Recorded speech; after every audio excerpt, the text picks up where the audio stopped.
Greetings. I hope this is working. Anyways, this is what we're doing today. This right here, in case you can't read. It's right here. Just kidding. Alright, so I've been wanting to do something like this for a while.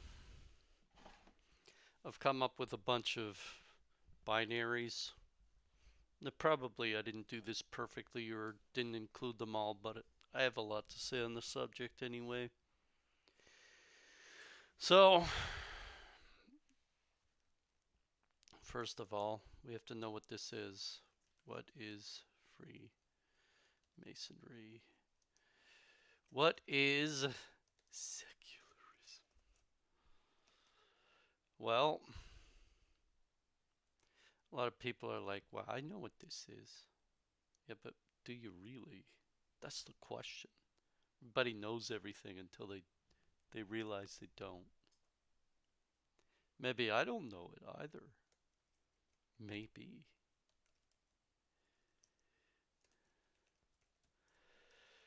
But, yeah.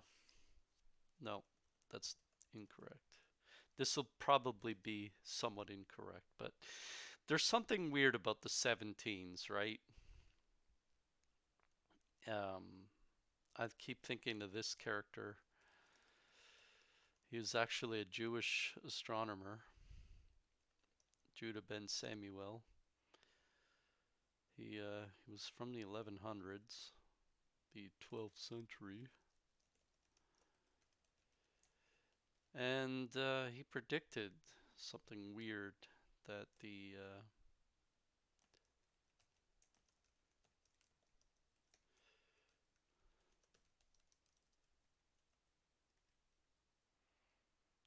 and then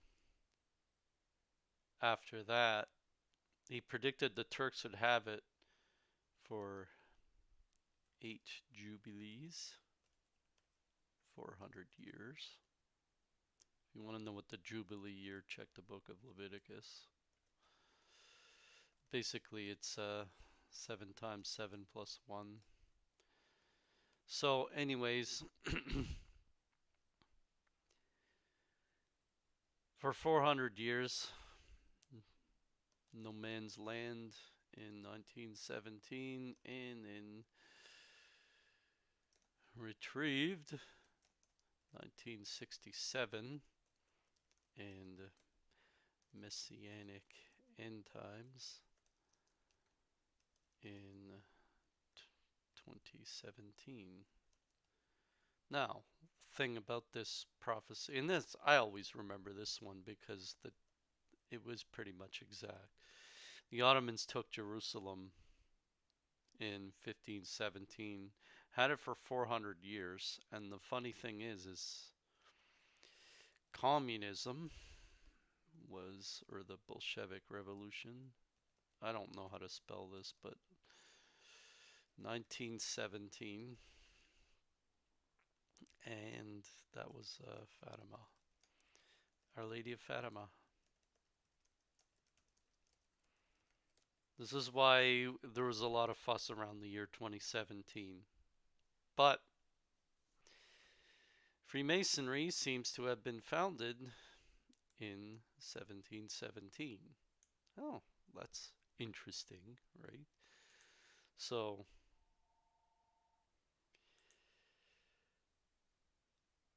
what it is secularism. It's the idea that getting along is more important than truth. It's actually that simple.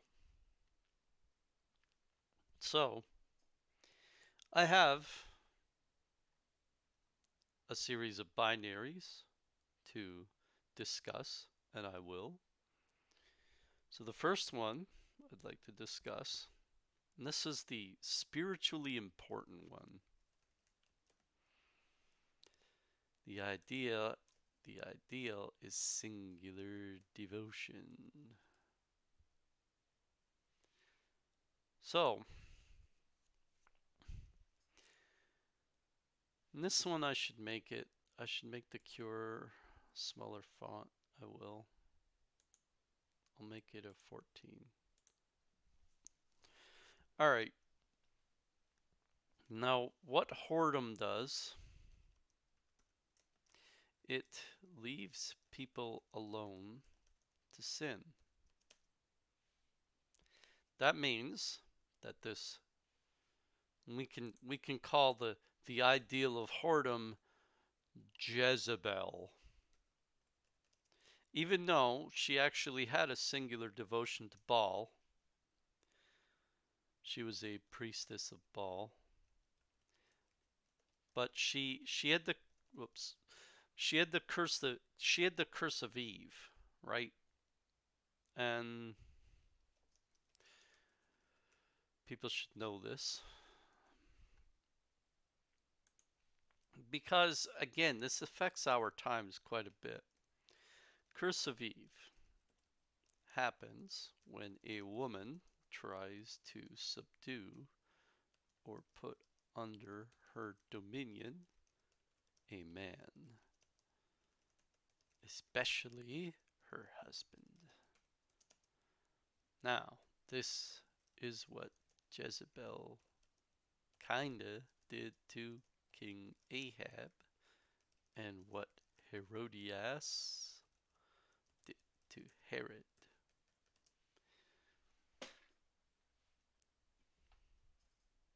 So this is how the disease affects. How to cure. Now when we're talking about whoredom, we're talking about spiritual whoredom. Spiritual whoredom, it has many gods. It consorts with devils because there are not many gods, there is only one God. But whoredom is this long-standing idea that there are many gods. Singular devotion, which is exemplified by Our Lady Mary, but she goes under many titles. What would be her best title here? Oh, Perpetual Virgin. Now, the reason why I put perpetual, because it's hard to explain Mary. Mary's what she was called on earth, and it had to do with her mission. So Miriam is whom she was named after, which was the sister of Moses and Aaron. And I think it means like bitter, something like that. So anyways,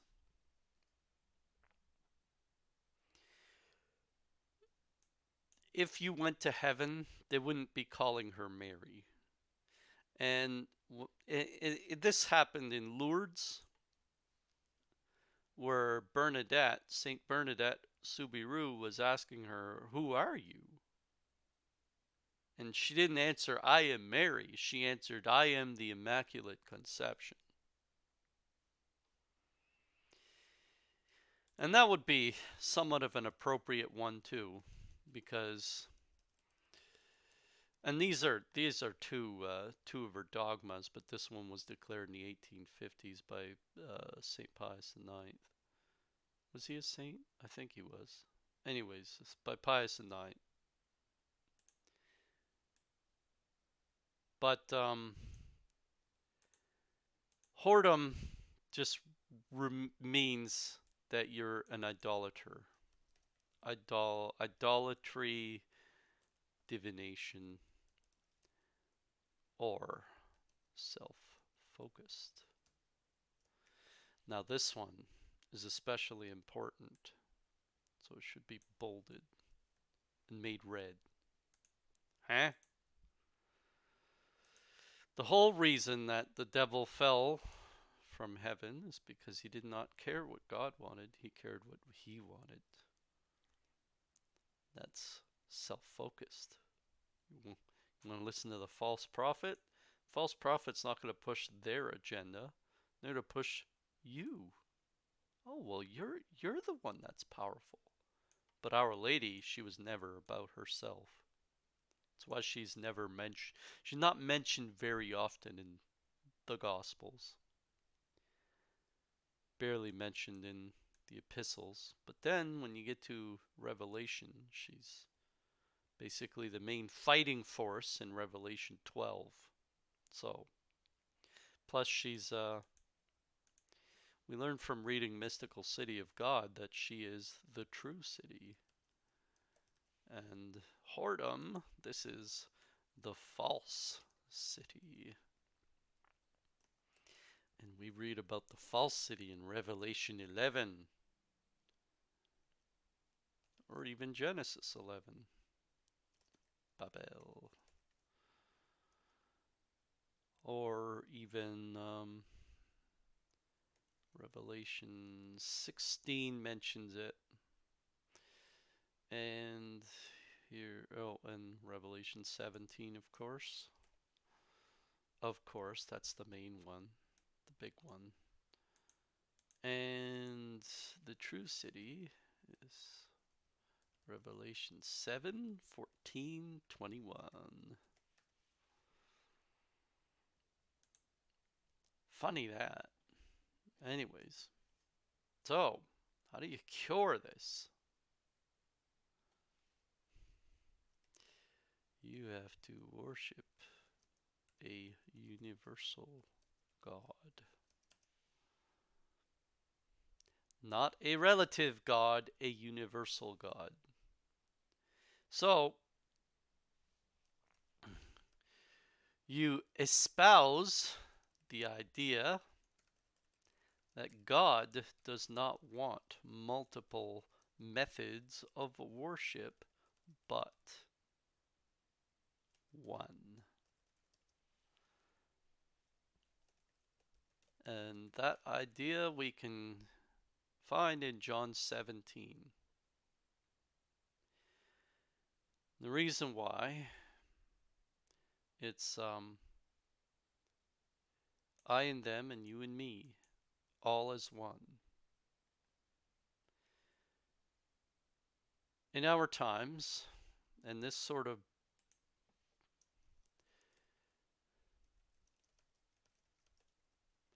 unfortunately, I know these guys take the blame for a lot of it, but it was kind of set up by the Protestants when they did their Reformation.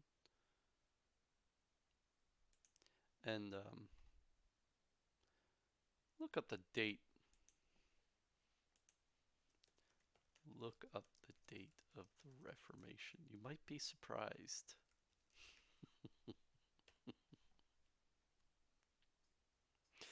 It's very close to, yeah, it's very close to it. So, when we think of false prophets, well, this guy sort of unlocked all the chests, and this guy went, yeah, and this guy went to take all the, this gal went to take all the contents of the chest that was unlocked by these guys, who do not have any reverence to this. They call themselves Christians, but they do not actually espouse a oneness of God because they do not want a oneness with each other. They would rather be right than to submit. And you see that is quite Luciferian, right? Oh, well, you don't have to go to a church. You can just read the Bible. Don't let man stand in your way. Just access all the information yourself. Then you can make your own church. Right? Oh, well, did God really say? No, no. You will not surely die. You will become like gods. So,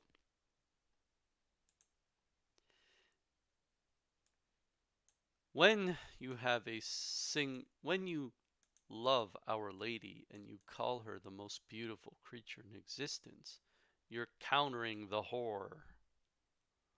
But let's go into the other parts of the disease. So, number 2, we have want versus. Oh no, it didn't set it all up. Hold on. There we go. Beauty. So the disease is want. The ideal is beauty. What is the difference between simply wanting or wanting what is beautiful? Because if you are simply wanting, first you must become objective blinded. You will think that everything is relative.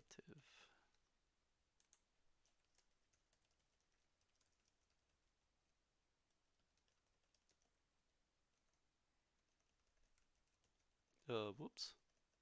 That would be why. Beauty is in the eye of the beholder. And beauty is. Whoops. We do not want to go there. What is going on here? And if we hit enter. Oh, here we are. Beauty is everything is objective. Beauty is in the eye of God, and we must, would you say, affix? We must tune ourselves to it. There is an inbuilt sensus fidelium around it. We get an idea of it, but we don't perfect it. And it's not, they'll say this is a physical, this is more of a physical thing. And this is more of a manifested thing. So it's a manifested thing. It's spiritual. But I'll get into that. Now, if you are simply wanting, first you must become objective blinded. This is become blinded to objectivity. There we go. How's that? You will think that everything is relative. You are what you make yourself to be, not what God intended you to be. And so when you think like this, you are inflicted by the disease.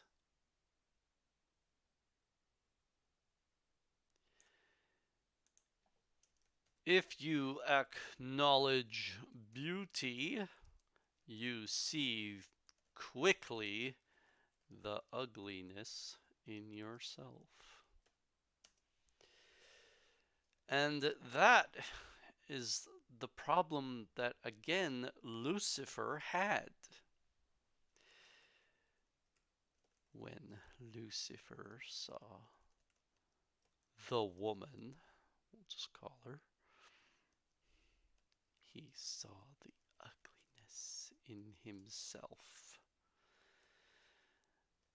And he did not want to see ugliness, so what did he do? He isolated himself from God, from true beauty, and wanted to define it for himself, ergo, You must connect yourself to God and isolate from yourself. Isn't that something, right? You just got to do the opposite of what he does. But we're trained in our time to want, to be envious, to look at other people's lives and think that is beautiful and my life is ugly. I want to change my life so that it forms to that. But when we look at beauty, we have to look at the most beautiful thing in existence, which is, of course, hello, right there. And that is a big problem.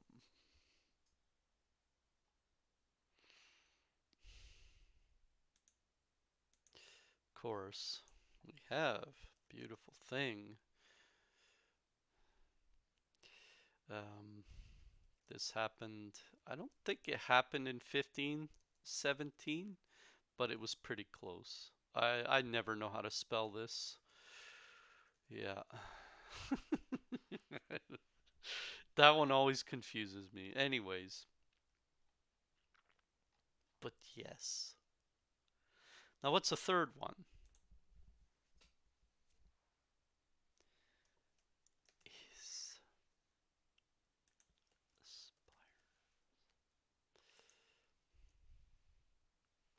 now, this is how I have to put that in brackets because God is, but everything else is not. Now, what does that mean?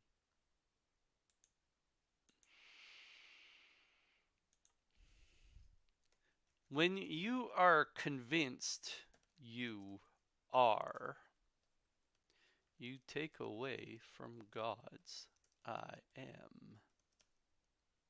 That is,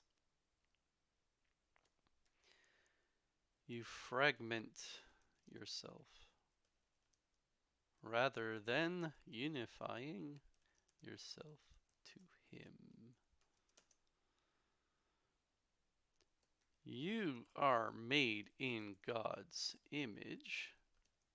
He is perfect. You aspire what?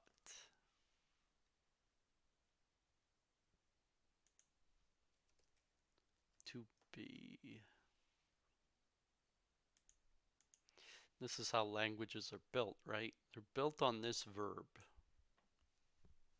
The first verb you tend to learn in a language is to be.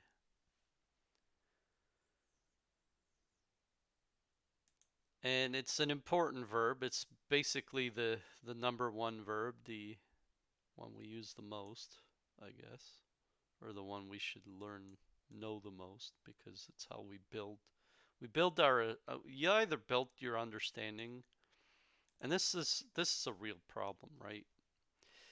Building an understanding from the self versus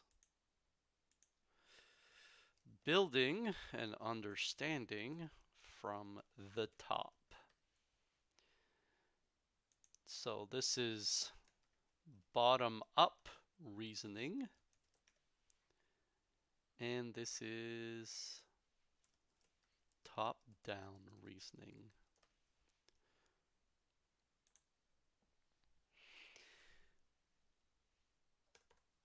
So what we are learned today from our educational institution is you are a special snowflake. Nobody is like you.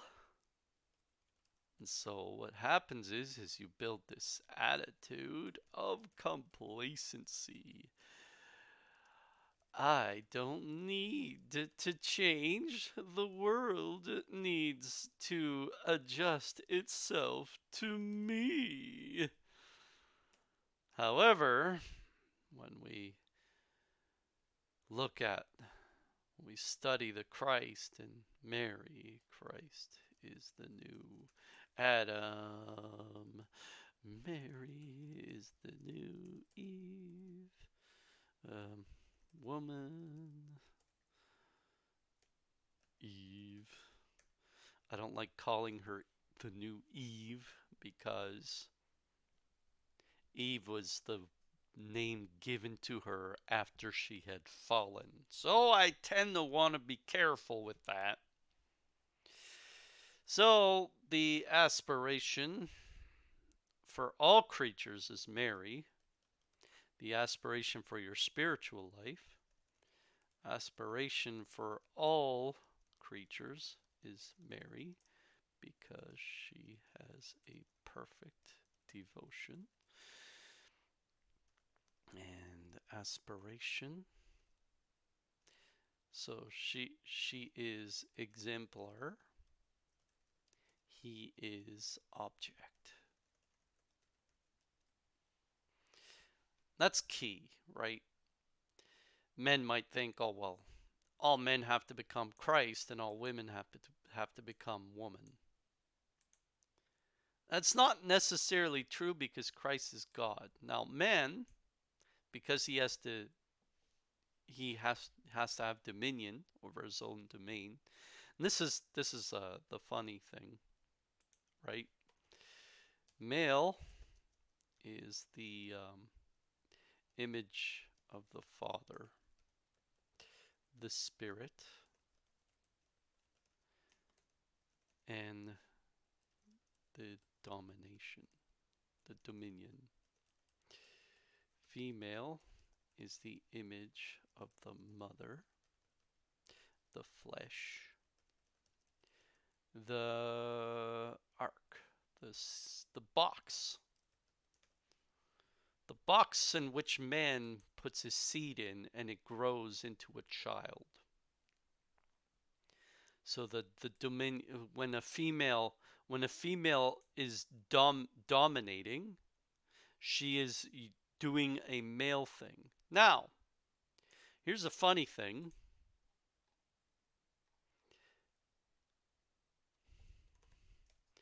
Everyone in spirit has to be male and female. That is, you are male when you control your flesh. You are female when you submit to a higher power.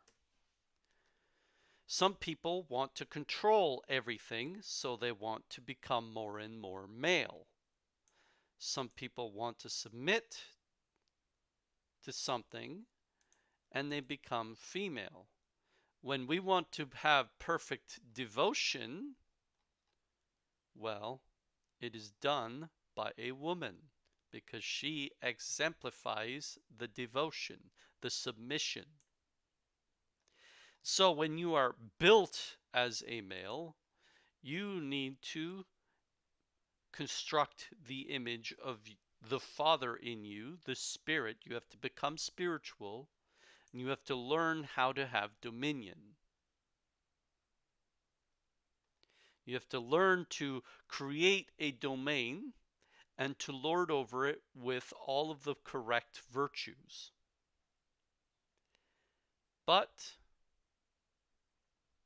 in order to be truly aspirant, you have to have an image of perfection that you aren't. And that's why it's called top-down reasoning. You see perfection, but you are not perfection. You want to become perfection. So you're working up yourself from imperfect to perfect. So you must journey as the antidote from imperfect to perfect.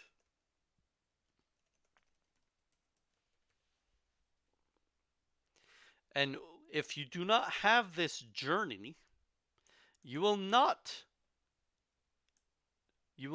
be in that pursuit. This is another thing that kind of ruins the Protestants.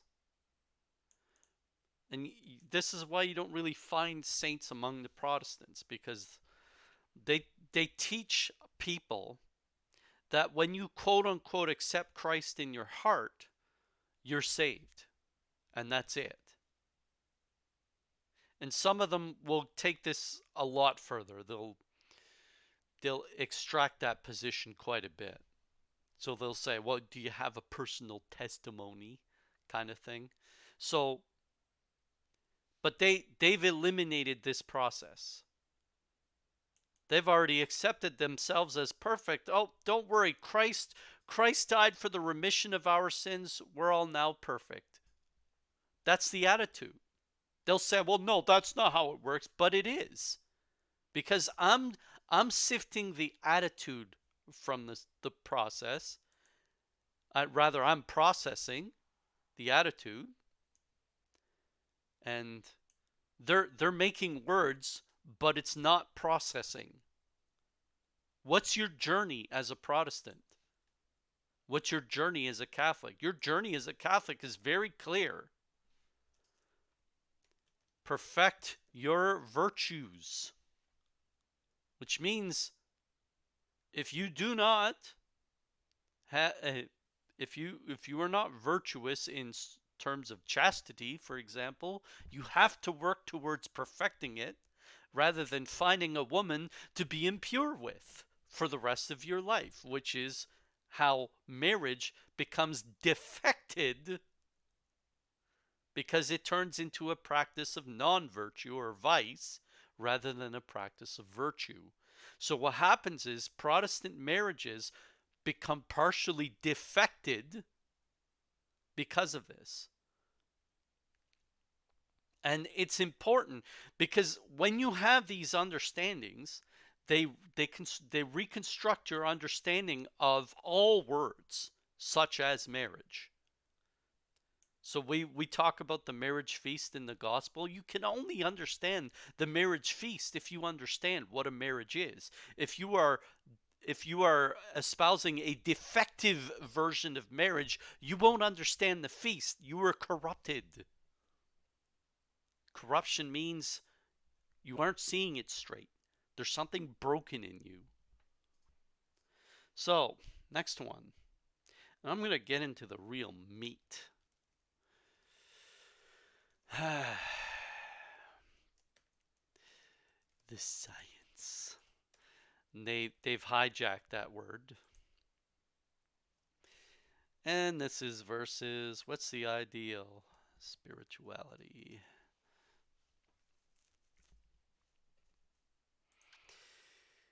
Now, when you are empirical, you vigorously test everything to exact variables. This is where a lot of millennials are really broken. When you are spiritual, you understand that humans are not at the top of the intellectual ladder. You have angels, saints, and God above you. This is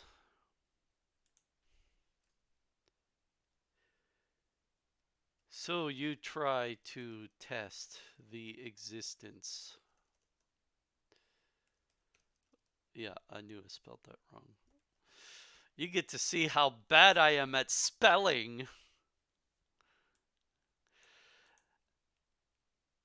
You vigorously test the existence of God.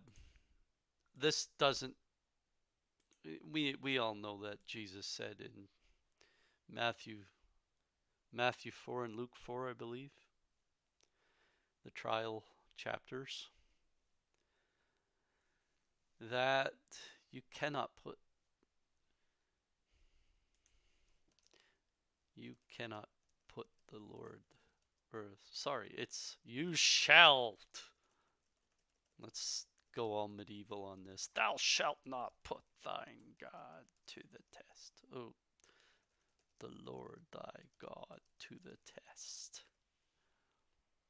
Now, isn't it funny how this word gets hijacked by these people because they're like, well, the burden of proof is on you.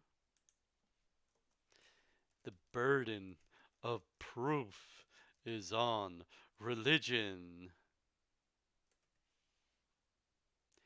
But spirituality sees it differently. The burden of proof is on existence. Existence. And this is a very different attitude.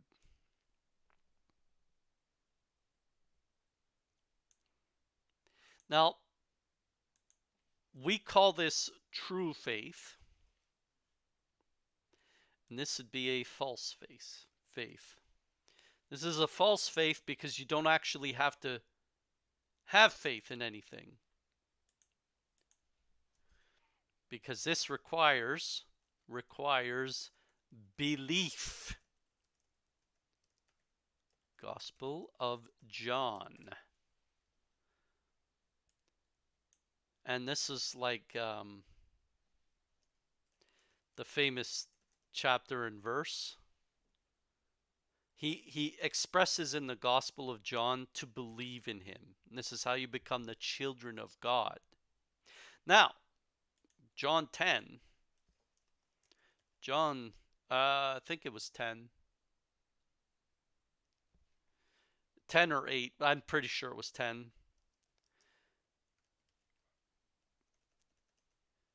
Are you the child of Abraham? True. Or are you the child of the devil? This is the realm of the flesh. And you're already starting to see John's gospel really empowered by this particular thing, right? Because you have to have faith. You have to believe. Believe means you do not test. If you have this attitude right here, the burden of proof is on religion to prove itself to be true. You're building a life around the realm of the flesh, which puts you into the child of the devil category. So, the cure really is to understand the Gospel of John. And so many Protestants really lose the concept here because John has a lot of the principles that Catholicism espouses. It's not to take away from the other gospels. They were all very important in human development. They had to be. God decided, the Holy Spirit decided that these three had to have a voice in the scriptures. Had to. Now, there are many inspired people out there who give true catechesis, although they're not in the Bible. But they will often, they'll be friends with the Bible, if you know what I mean. Now, the true children of Abraham are those, now remember, Abraham's characterized by Genesis 15. Gave hospitality to the angels. This is what spirituality is. Giving hospitality to spirits above thine intelligence.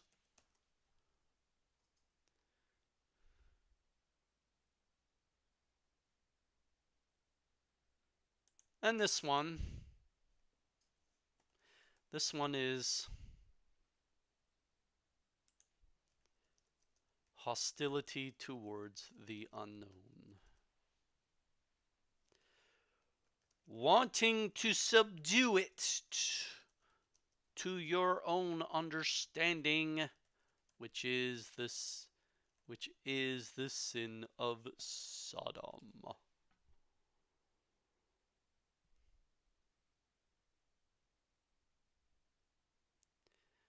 So, when they say trust the science, it really means trust the self, trust humans.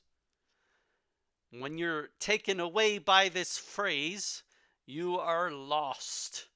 You have become the one that wants to subdue the angels rather than give hospitality to them.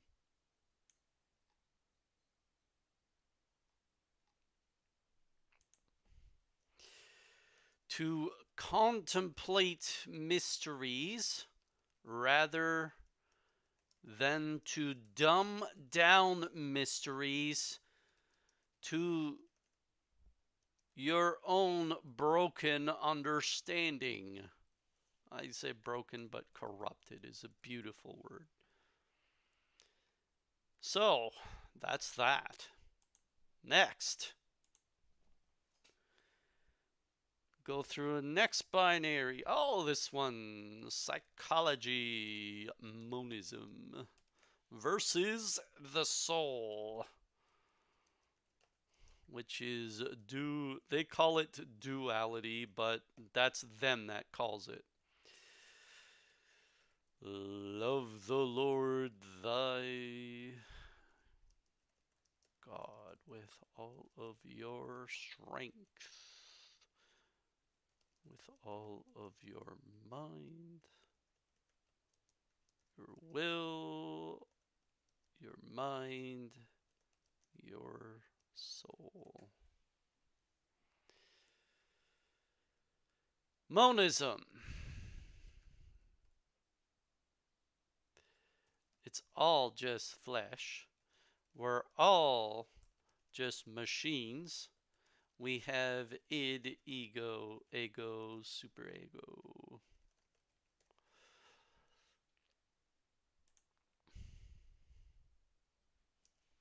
Now, what we end up learning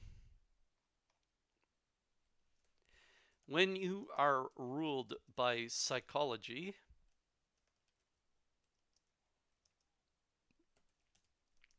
you dumb the mind down, or rather, you dumb down the complication of human behavior. You remember what I said here, right? Do you contemplate your soul, or do you dumb down your behavior so that it can be explained, explaining human behavior, and this is a fad these days, with the expression or release of neurochemicals, endorphins, and what's the other ones? Dopamine. Now, I studied biopsychology, so I know this stuff, but in your brain. So basically, we are just manipulators of our nucleus accumbens, looking for happy releases in the brain. That's just machines.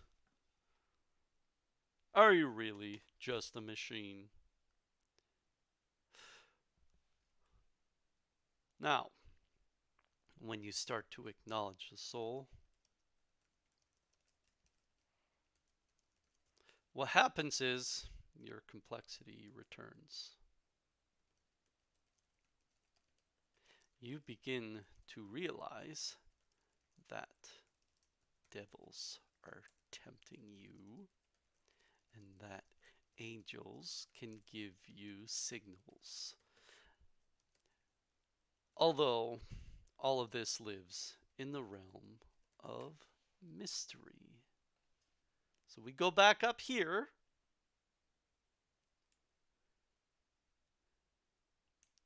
If you do not contemplate mysteries, angels aren't going to tell it everything to you straight. They're not going to just pop out and say, I'm an angel. Some people have that privilege. Most of us do not, unfortunately. So they, and what happens is, and angels do this on purpose, right? Angels will express themselves just beyond our understanding so as to elasticize our understanding to cause in us that want to pursue perfection. Because if angels just appeared to us, we would say, oh, well, I guess we're right with God. No, instead, they use, we see in Mystical City of God, right? Mystical City of God. Our Lady was sometimes withdrawn from our Lord's external expressions of love because he wanted her to express her perfection. And this is something so powerful, right? That there's a dialogue. Therefore, everyone, we must assume that all creation has a personal dialogue with what is above him, but it's always shrouded in mystery. Even Our Lady, who had the greatest intelligence of all creation, had mysteries because God was still mysterious to her, just like God is mysterious to us. The whole point of the human condition, of having a soul and acknowledging it, is that we acknowledge that thing which is invisible. We don't try to make it visible, but we just try to understand the invisible. So you might put it here, right? Understanding the invisible, where this is making the invisible visible, or it does not exist. That's the attitude here, right? Well, now that I can explain my wants with neurochemical releases in my brains, now my wants are real. And I'll get into that. But what if you will into a dialogue with the Lord, and then suddenly something mysterious happens to you that cannot be explained? Well, you have either two paths. You can say, well, it was just a figment of my imagination. Or you can say something happened. We can drive ourselves nuts with this. These guys will call this lunacy or insanity. But monism, the idea that humans are just machines, that is insanity. You have fallen to eternal darkness. This is what the devil wants. So number 6. This has gone on long, but I'm going to keep going. What in the world? I don't even have a number 6. Oh, that's nice. I don't know what I did there. Do I even have a 7? No, I have 2 2s. Nice. Jeez, Marty. 2 2s and 2 3s. That's beautiful. I guess I'll put the 2 2s and 2 3s here.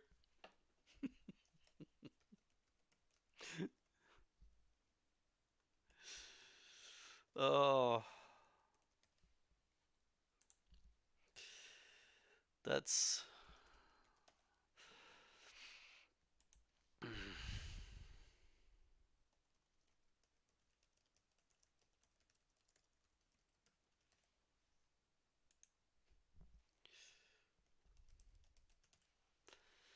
now perfection in imperfection. It kind of echoes the this is versus inspires. I almost think I should probably just axe this because it's almost the same thing. What happened is I didn't intend to explain perfection with all of this, but then I did, so I'll just say see above with this. Um this one's a big one. We actually studied this in literature.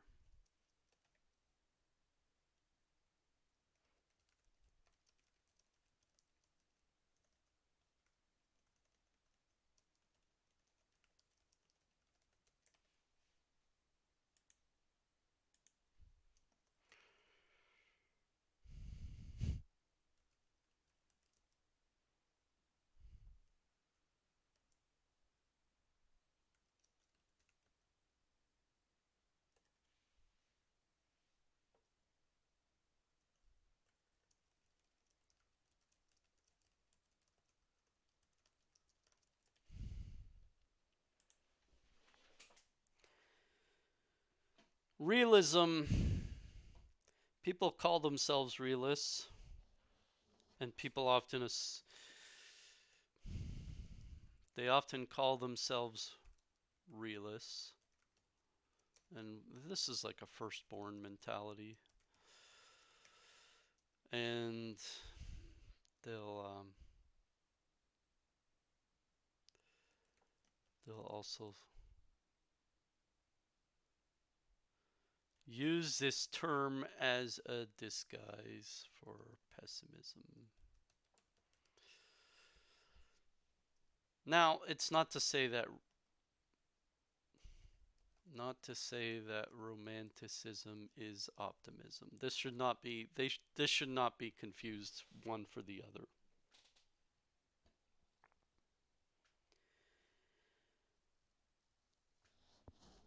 When we studied literature, when I was studying in university, I remember this conversation. We had I don't remember if it was a 300 class, but he was doing a night where he just expressed a bunch of binaries, and I never forgot it. Realism versus romanticism. I wish I had remembered all of the binaries, but I did not. So that's far in my memory. But essentially, it was almost all the same, right? Now, something that happened is we used to have universities, and they study what is universal.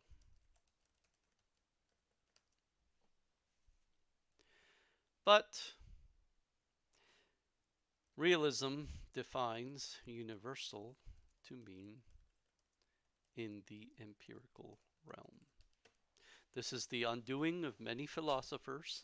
This is the undoing of many contemporary thinkers because they need to test. They have an obsession to test things. If it's not testable, then it is not universal according to them.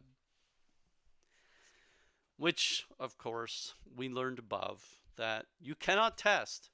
Like, and this is the, I use an anecdote, right?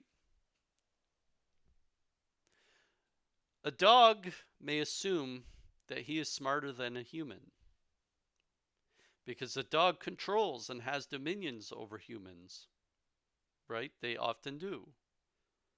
They ask for food, human gives them food. Dog expresses dominion. They ask for pets, human gives them pets. They ask for dominion. Although dogs, I mean, a lot of people will say, well, cats do that more than dogs. It's true. But if you have like a bad dog or a bad cat or a spoiled child, we call them spoiled for a reason.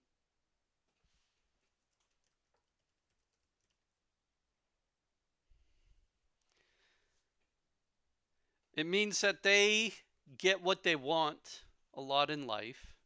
They've had parents who told them, who just catered to their every whim, every need, who told them that they enabled them. And this is why people like to espouse realism. They want to be enabled.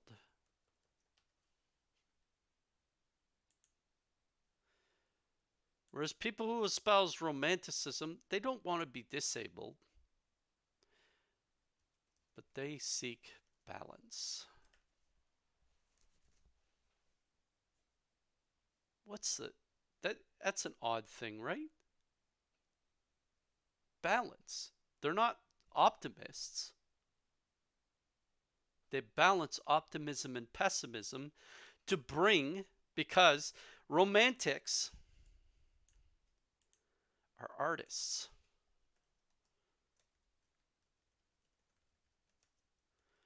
They bring the realm of mystery and manifest it to reality. But this is an art. The art of balance. You have to know what is possible, what is impossible, how to turn what is impossible to what is possible, how to know what not to pursue versus what to pursue. What is feasible versus what is not feasible. Whereas these guys, they tend to go with what works. And this is a stagnation. Now they'll say, well, look at all the technology we've come up with. Yes, but it's soulless. So we call it soullessness. An artless world full of blocks, plainness, nothing to ensnare the eyes, or I would say nothing to cause one to wonder. There you go. That's the better way to put it. Because the devil is the one that snares, right? So I don't want to use ensnare with something beautiful. But a soulful world, and this word gets hijacked, and I wish it wasn't hijacked, because it's an artful world. Now, I don't mean artful as in everyone is a special snowflake.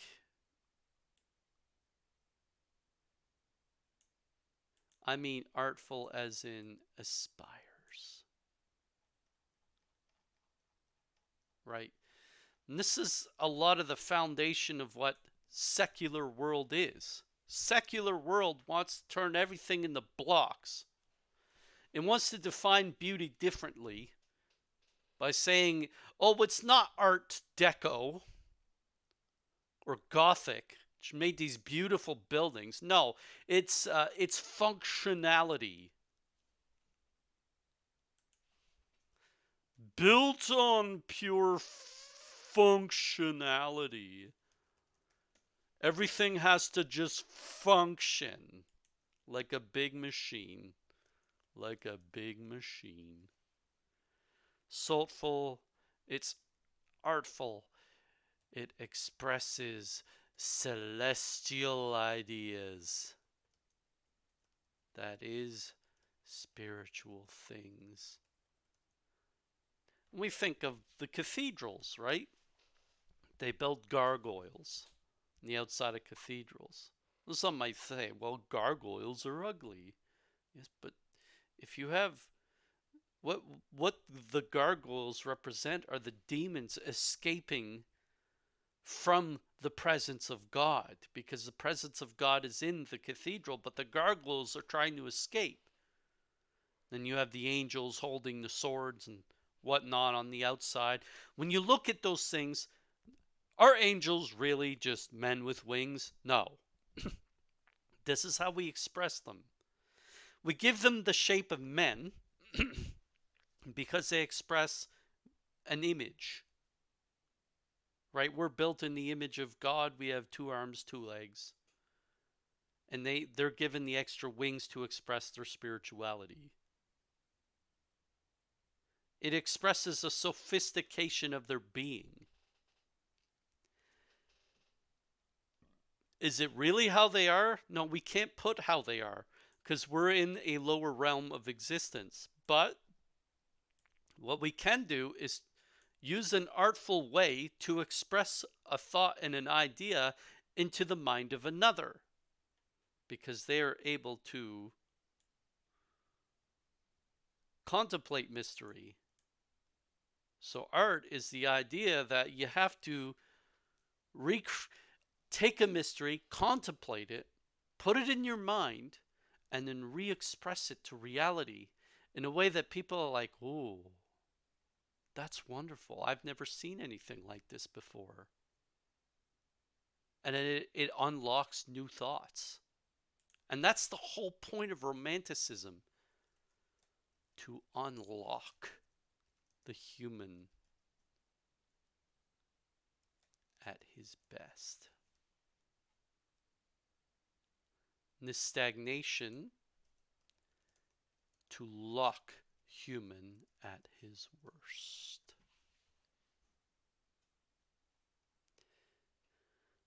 All right. Let's go over another one. 8, 9, 10, 11, 12. Oh.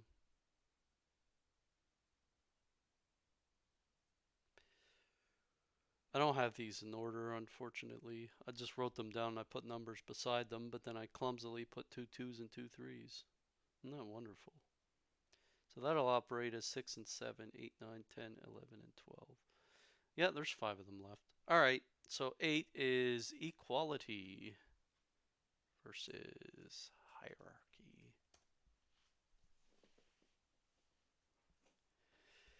And the reason I'm going to be doing the Freemasonic French thing, because the French Revolution really started the secular fires into the world, right? So,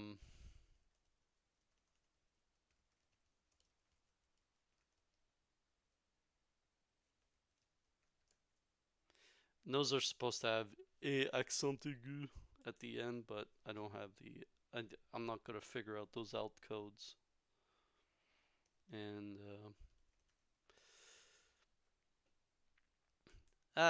you know what they are. I'll just remove those. But it's the doctrines of the New Republic, right? The doctrines of democracy. I'm not going to mention democracy here, but you know what I mean by it. So equality versus hierarchy. Equality is the idea that no man is to be held, the dignity. The dignity of no man is to be held above any other.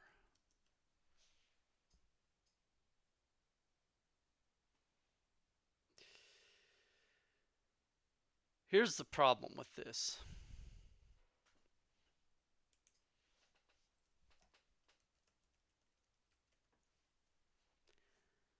They know this isn't true.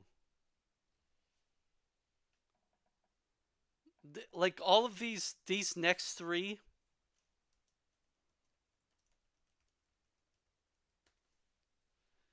they know it's not true. They'll push it. They'll use it as a rhetoric, but they know it's not true because they're not interested in truth. We'll get to that one, right? We'll get to that one later.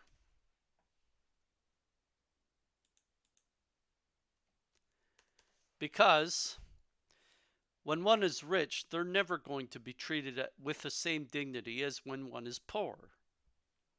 Classes are real. What they do is through the punishment of tormenting yourself with this rhetoric and pushing it on others, you are a false romantic.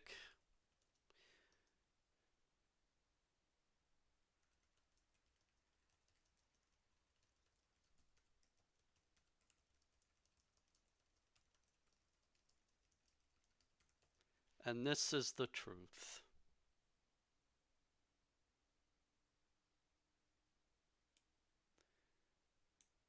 It's a temptation we have to say, well, I don't like my place in this world, therefore this world is broken. Shuffle the deck. Change power. People will espouse this and say, shuffle the deck until what they're really saying is, shuffle the deck until I get a good hand. We used to play this game. Can't really call it here.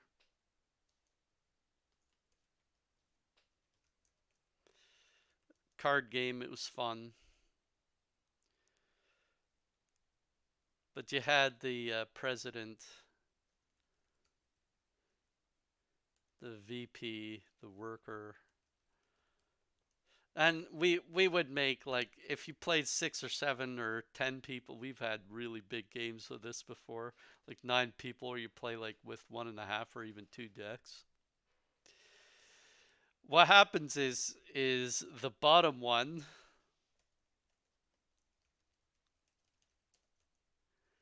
had to give his best cards to the top one. And it's like I said, it's a game you love to play when you're just relaxing and having a good time with drinks. And maybe many of you have played this. But the reason why it's an interesting game is because there's a lot of reality in it. The person who is designated as the bottom one has to give. You play a card, right? The one who wins the hand has to lead with the next card. The goal is to try to get rid of your hand. Well, it's a lot harder to get rid of your hand if you don't have cards that are powerful. So you have a clear hierarchy of cards. The lowest being threes, and it goes up to deuces and jokers. Jokers are the one card that pings everything, and deuces, a deuce would beat a pair. 2 deuces would beat a triplet, right? So what happens in a game with a hierarchy like this is you are expressing that some people are out there, they're working really hard, and they're giving all their efforts to rich people who take what they need and build a new tennis court. Now, some might say, well, this is an argument that supports this, but the truth is is that the reason they're playing this game in the first place is because it is a work of art. It expresses a majestic idea and puts it into reality. Some might say, well, there should not be a hierarchy, but there is. In heaven, there is a hierarchy just like on earth.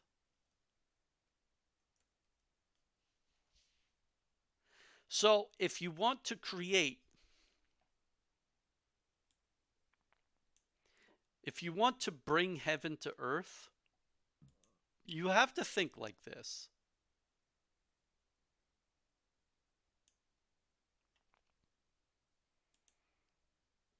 There is a king.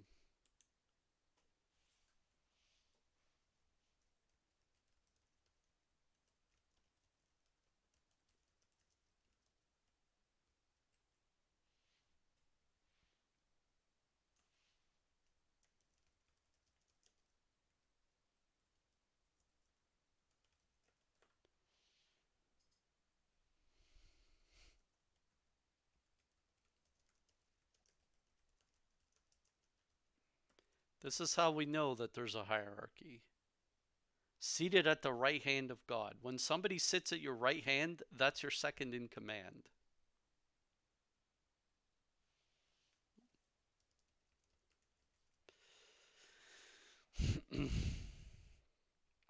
We'd pray this in the credo. Seated at the right hand of the Father to come to judge the living and the dead. Inde venturas est, judicare vivos et mortuis. So,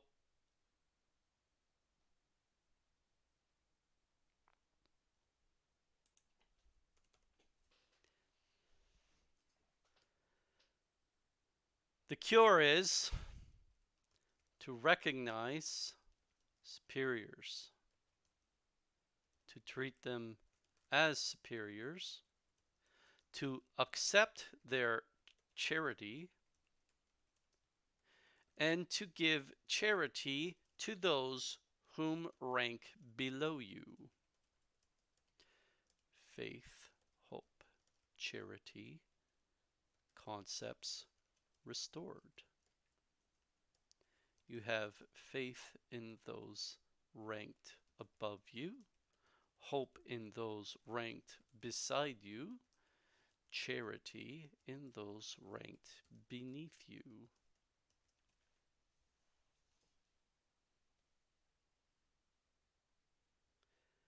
When you understand hierarchy, and this is how you know that modernism has infected the church, because they're trying to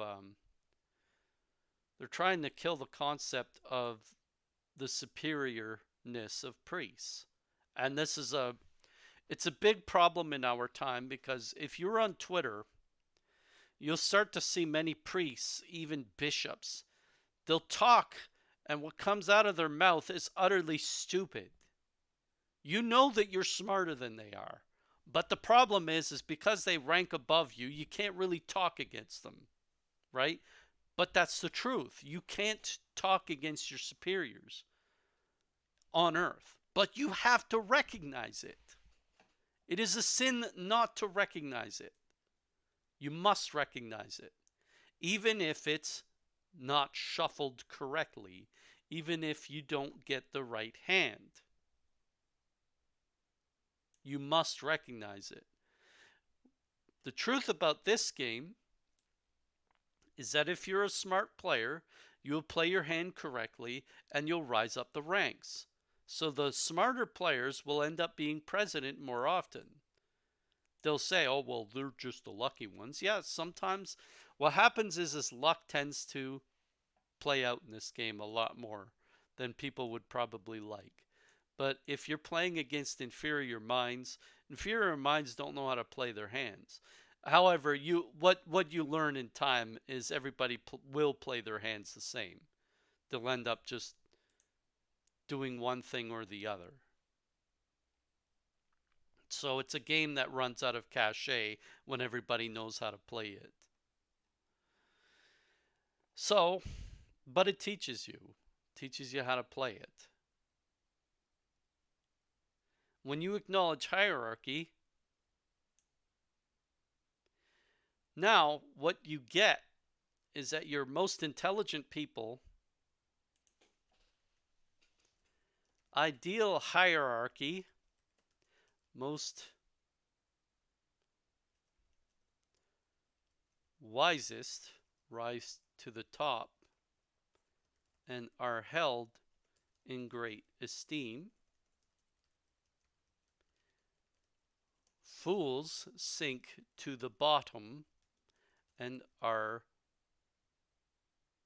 not detested or despised, stretched a hand to rise. Now think of Jane Austen societies, England in the early 1800s. You had a clear line of you had clear distinctions. She wanted to blur those distinctions, but that's fine. You can write literature on blurring those distinctions because Pride and Prejudice was a perfect example of this. Lizzie was a very sophisticated, intelligent woman. Problem is she didn't have much for means. So Darcy comes after her, but Darcy's marriage is, or Darcy's prospect of marriage is trying to be. Catherine de Bourgh is trying to control his prospects in marriage when he sees a superior mind and he's infatuated with her, but Catherine de Bourgh wanted him to marry his cousin Anne, and that wasn't going to work for him, and it leads to like this inbred society. Whereas this is where it's proper to blur the lines of distinction because what distinguishes Lizzie is not her rank among people, her external rank, but her internal rank, her wisdom, her intelligence. We see that she's a very sharp individual. Too much, too much. I don't. There's not many women like Lizzie in this world because you can clearly see she has a sophisticated, although she's prejudiced. That's the namesake of the book. Pride is Darcy and Prejudice is Elizabeth. We see that she is a little bit, probably much smarter than your average 20-year-old. But anyways, when we espouse an ideal hierarchy, when we espouse a hierarchy, this is what will happen. We'll create a natural order that will work. Now, what is fraternity? I don't really know what they mean by fraternity, so I put clanship here. Uh, this is a dangerous words because gilding, I'm going to put it on both sides. And I'll reference it later in the video. This video's so long I'll have to cut it into 3 parts, I think. Fraternity is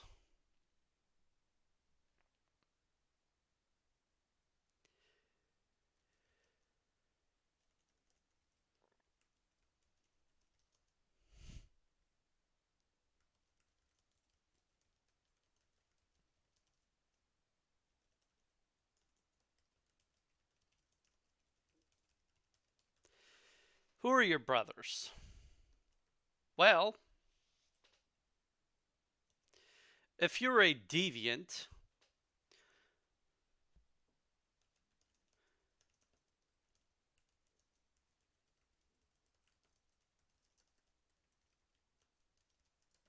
you can go find brothers in sin. I'll be less specific here. There you go. They may go to a deviant forum and find brothers in sin.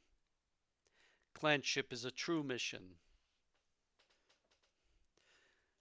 They'll find people fighting against vice, being virtuous, attend forums, and find brothers in arms. Now, what this sophistry does, this sophistry tries to express that all men are brothers.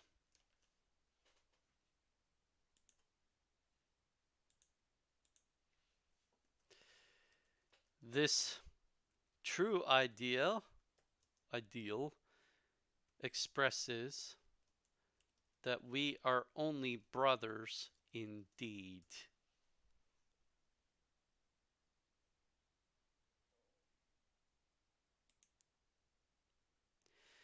And so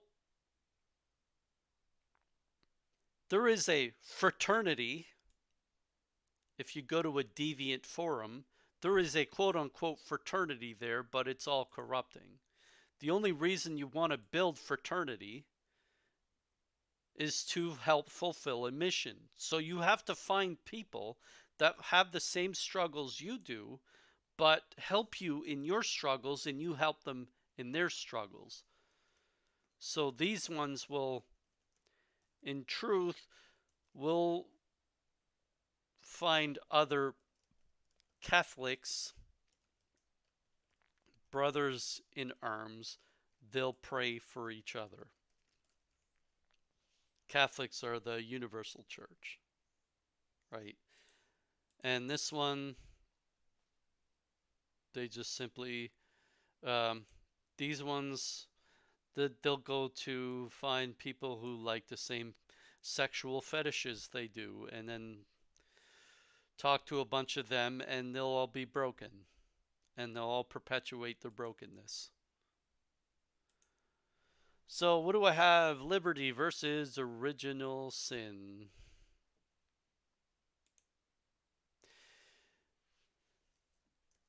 Liberty is espoused by people because they want to unite others in the false mission of global prosperity. Freedom, true freedom, is espoused by people who want to terminate original sin so that the truth may set you free. Liberty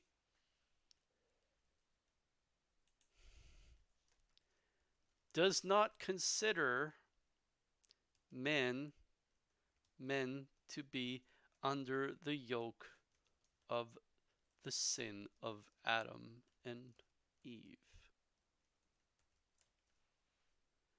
Original sin simply, whoops, I know what happened. Acknowledging the yoke of the sin and wanting to accept the redemption.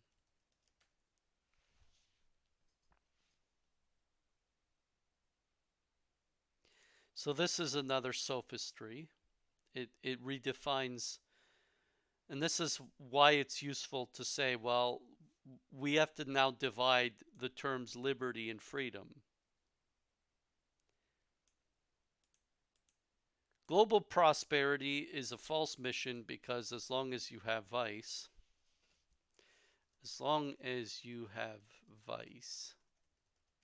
vice will cost you, and you will become a pit, a bottomless pit. Now, you should know this term comes from Revelation 11, the beast that rises from the bottomless pit. Is this the beast that rises from the bottomless pit? Maybe. But then there's those who are dressed in the stained red and white, who finally thrown off the yoke of the world, and now they say, holy, holy, holy, the Lord God Almighty, who was and will always be, or is to come.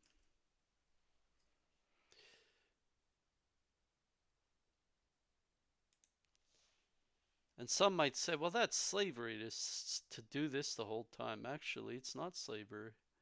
It's perfect freedom. Because you're no longer being tendrilled down. Some people see, well, the middle is the most interesting place because there's a war between sin and the self, and this is where everything interesting happens. That's because you've built a sentiment towards this world. You should build a sentiment towards the next world. If you build a sentiment towards this world, what happens is you're in a constant struggle, and it will never end, and you'll die a quote unquote meaningless death. Every death is meaningful, but it could be something that means well to evil as well as good. So you'll die like a purposeless death. So what do I have these? Did I create new things here? Anyways, maybe I did accidentally. Power versus truth.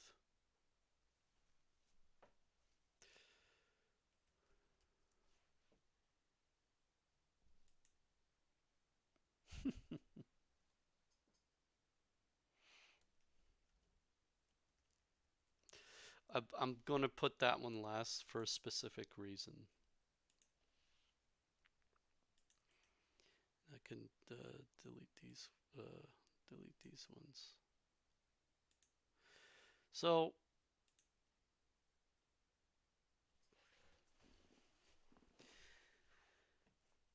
the bottom line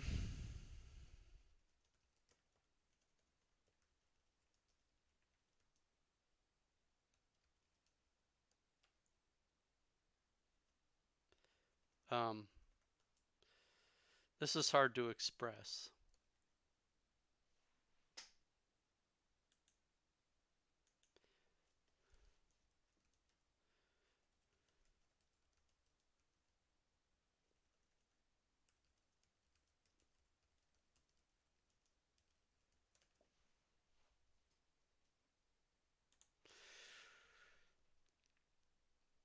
When you're in the secularist world,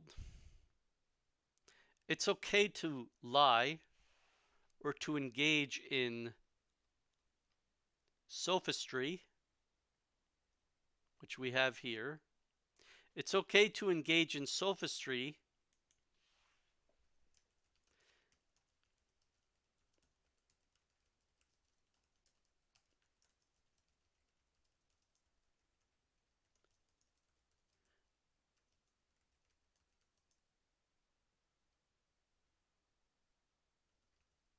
in order to achieve power, because they may use an evil method to bring about good in the world. They'll often call this the principle of the greater good. And that's something, right? And you know that they do it. And what sophistry is, it's arguing for a position you know isn't true. You're coming up with convincing arguments that you know are BS, but you're expressing them because you want others to follow what you're following. So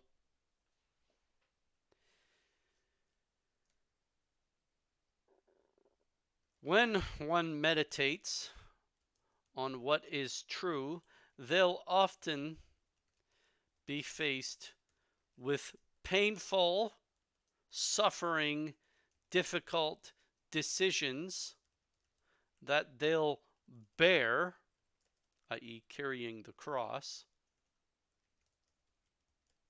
because it is necessary, like labor pains.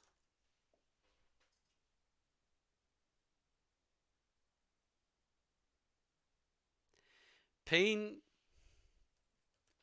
pain and suffering are necessary things we must surpass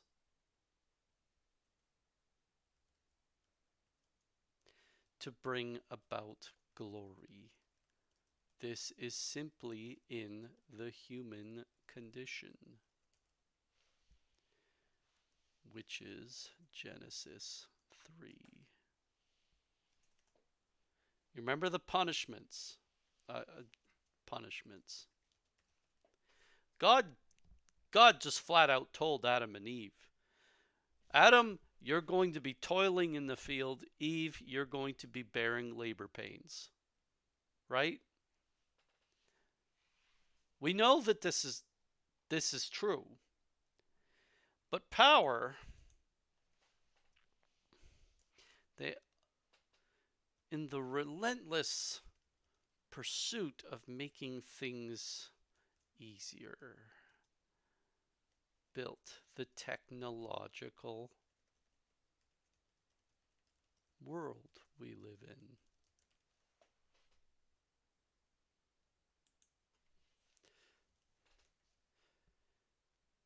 In the pursuit of thy kingdom come.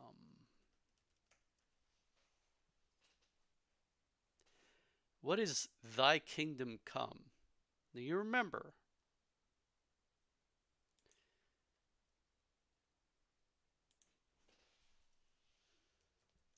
these ones want to build a prosperous world here.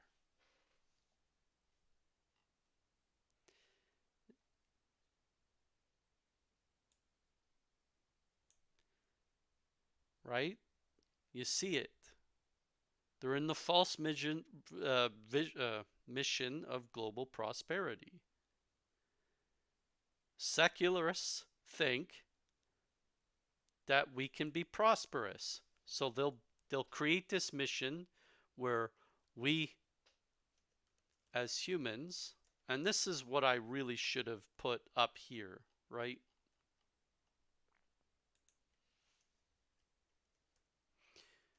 We as humans should aspire to echo our humanity to all of the cosmos. We shall build ships and go to Mars, and then we shall explore the stars. We as humans versus we as humans espouse to, or espouse the idea that paradise was once something Adam and woman accessed, but it was lost. And Christ has given us yield to return to it.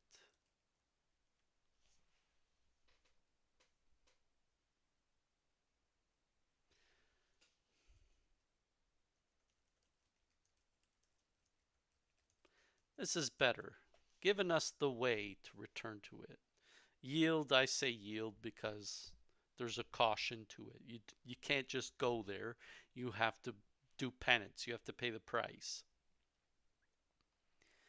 The way, well, the way is from is quoting the Gospel of John. I am the way, the truth, and the life. So,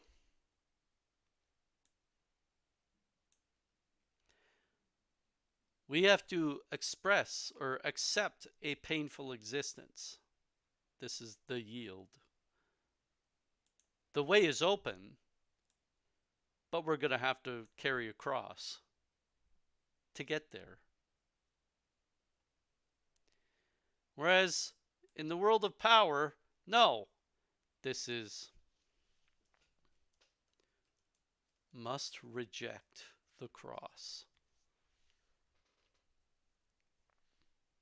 But you'll see that the more we reject the cross, the more evil the world gets. Why? Because we cannot escape the human condition, the Genesis 3 punishments. God told us the condition. We cannot usurp his judgment. This is his judgment. We cannot usurp it. We must accept it. Finally, the last one. Usurers. The value of cash is the value of cash.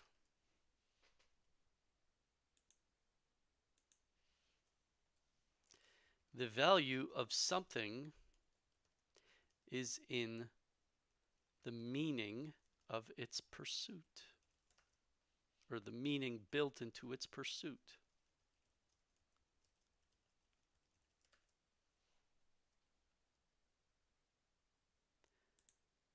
And this is the Gen 3 condition of God given to Adam.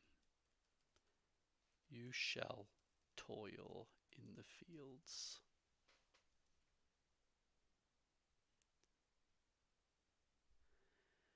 And this is something, I reserve this one for the end because it has so much meaning in our time, but it is a hidden problem.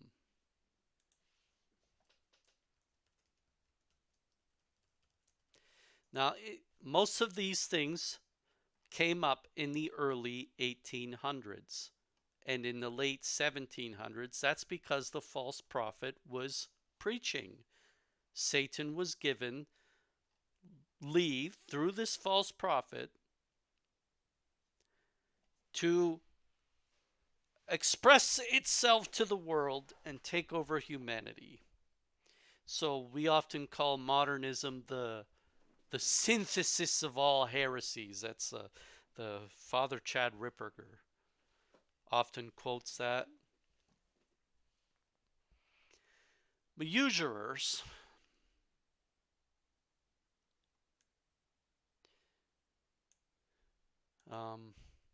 we can call this the synagogue of the devil.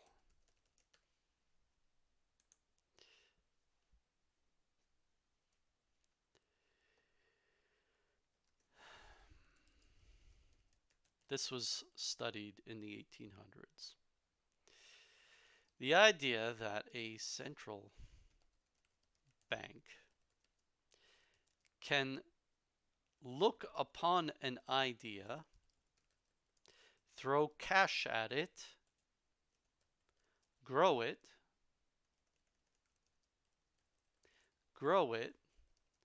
and explode it onto the world very quickly.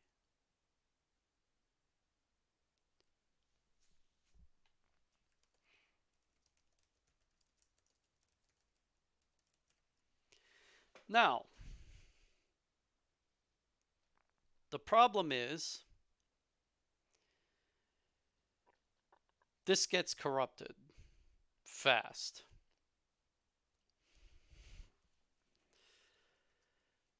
Investing is the idea that we make money work for us,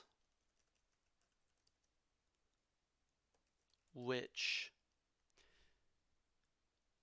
skirts the punishment of Genesis 3.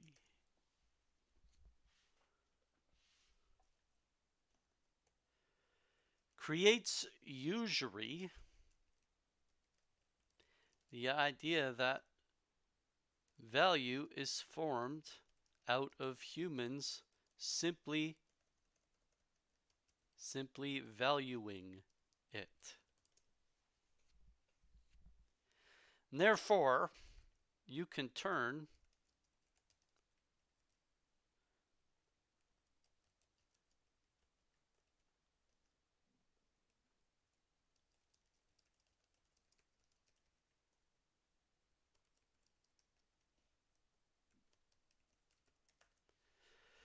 Now, a lot of people, especially critics in economics, will look at this and say, well, no, that's not what it is. They just, because it doesn't, a lot of people who study economics, they're stuck in that world. They study supply demand charts and they'll have a lot of these fancy rules. But usury creates value out of nothing. So what happens is if I give you $100 and I say I give you this with the promise that you give me back $200. Let's say I expand this to a global scale. On a small scale, I can say that, but then let's suppose there are 5 farmers living next to each other. And those 5 farmers are all producing the same yield, the same kind of grain.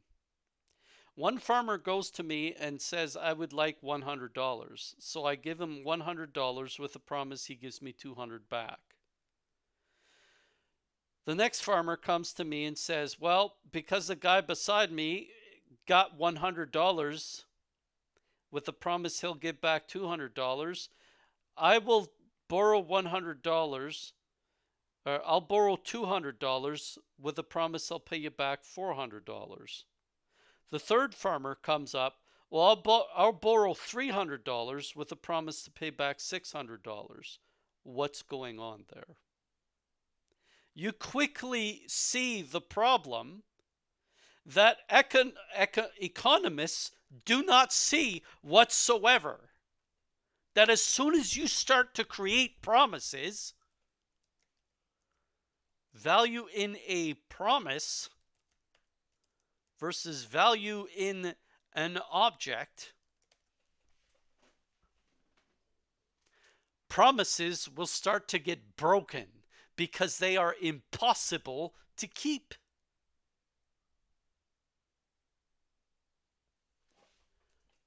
Well, if you want a nice expose on this, that's what this movie was about. Kind of.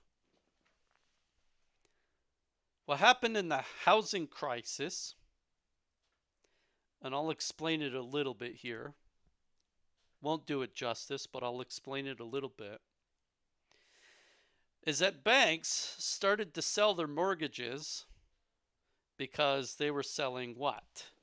Promises.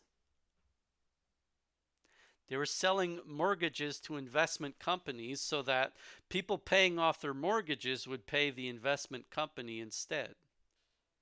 And these started to get packaged. The thing they overlooked was the fact that banks were now allowed to give mortgages but never really pay them back. What got lost in the process is that banks were ridiculously lowering their standards for mortgaging. So they're like, well, if we're not culpable for mortgages, but yet we can give them out, and banks can create value out of nothing, remember? Oh yeah, we'll give you a bunch of money because banks don't have to actually take money out of anywhere because money is a number on a page, quote unquote, a promise.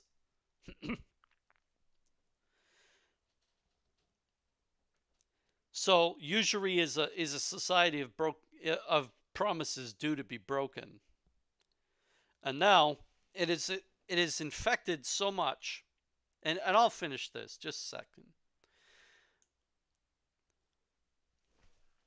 What happened is because the banks were selling all of these things to investment firms. Investment firms thought they were getting X, but they were really getting Y. They thought they were getting high value investments. They were really getting trash. Investments that would never ever pay off because they were given out way too easily by the banks without any culpability. So, or I use the wrong word, without being culpable. That's the right word. So without being culpable, they didn't care. They didn't have to pay it back. It was now on the investment firms. They basically threw them a loaded grenade, a grenade with the pin pulled out. That was doomed to explode. What happened in 2008 is the grenade exploded. They were looking into these they were looking into these cases of the banks giving out mortgages that they knew would never return the investment. And the guys that found this out started shorting the housing market, knowing full well it was doomed for an explosion. And they made huge bank on it, like a bank heist, because it eventually did explode. And the Big Short is an example of why usury is something that's doomed to undo our societies. So when we have value in these things, um,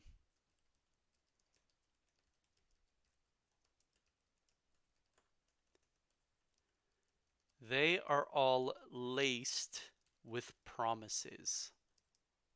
Now, if you remember the hysteria of a few years ago,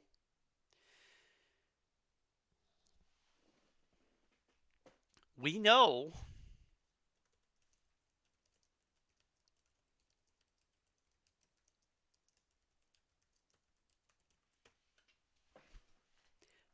this. The problem is machines sort of slurred it. They blurred it. But when the hysteria happened,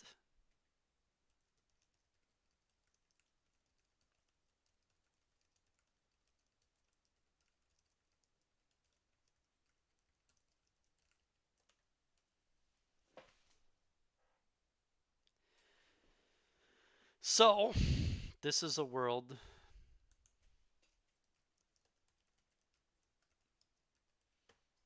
that overtaxes you, commits that grave sin of depriving a man of his just wages. Now, people can say, oh, well, if you sign a contract, then you're a slave to that contract, right? You made the agreement. Here's the problem.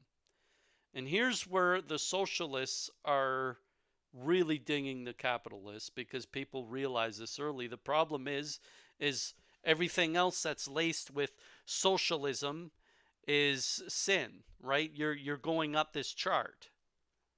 But what happens is when it comes to usury, capitalism is on the side of usurers and socialism is on the side of usurers. They're both on the same side. There is no grassroots economic movement.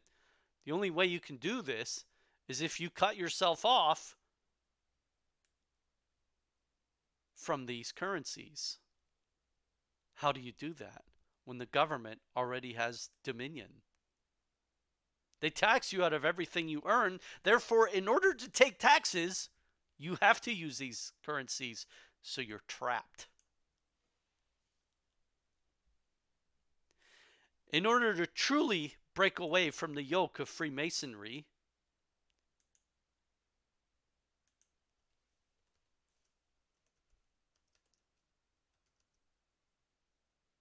and this is the toughest thing that we have to overcome these days, even though it's such a small issue.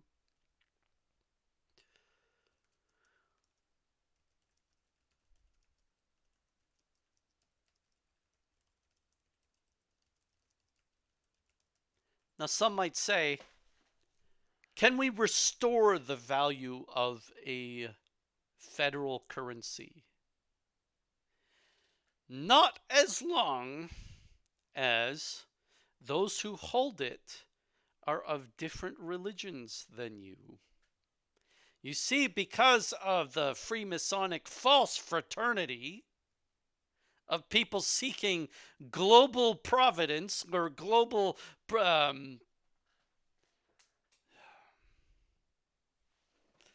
prosperity, there's the word I'm looking for.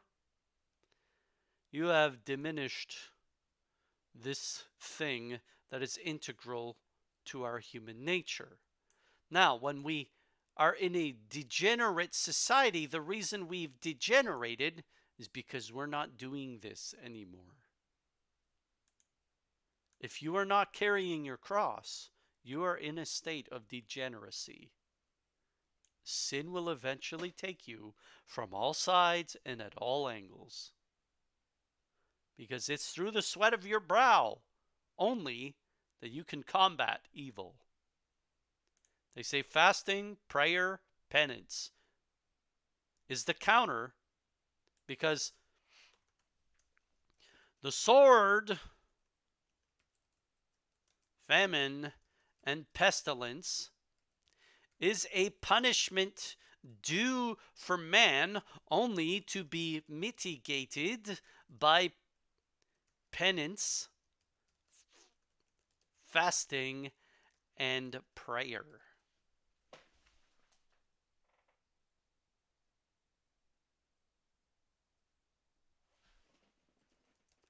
The lesson of Jonah.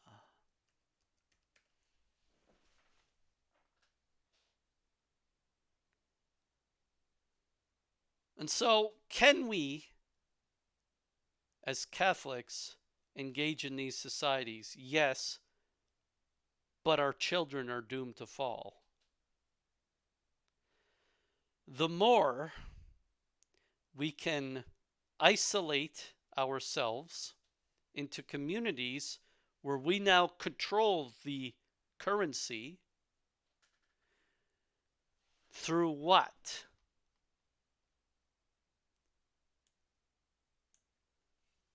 Organic grassroots movements,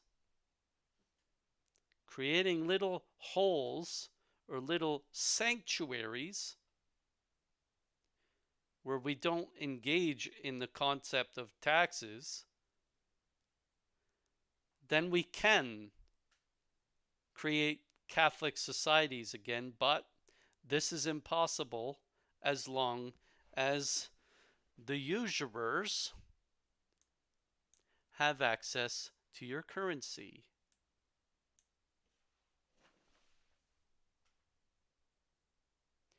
And so the snare is already pretty much made complete.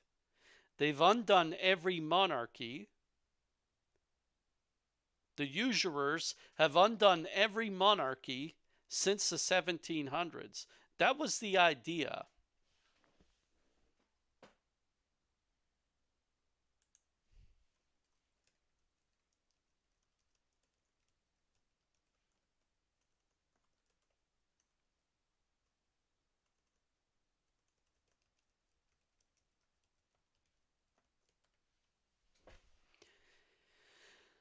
That as long as this false prophet is riding this beast, and we are part of the beast, then we have Revelation 13 to read, where they take control of us and they put leashes around our neck and they have their way with us until we can figure out how to create isolated societies that can grow on their own based on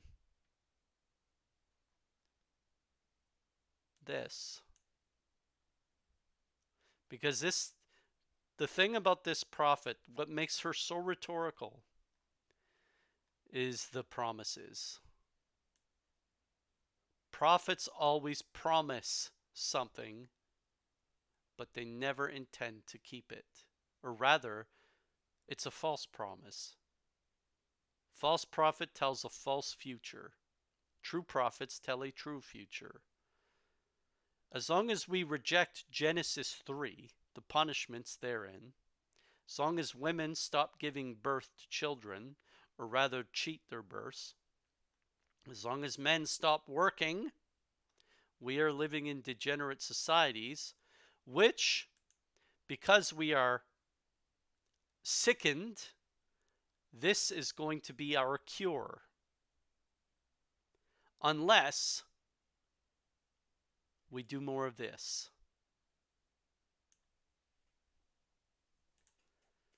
And that's it. Pray for me, I will pray for you. Ave Maria.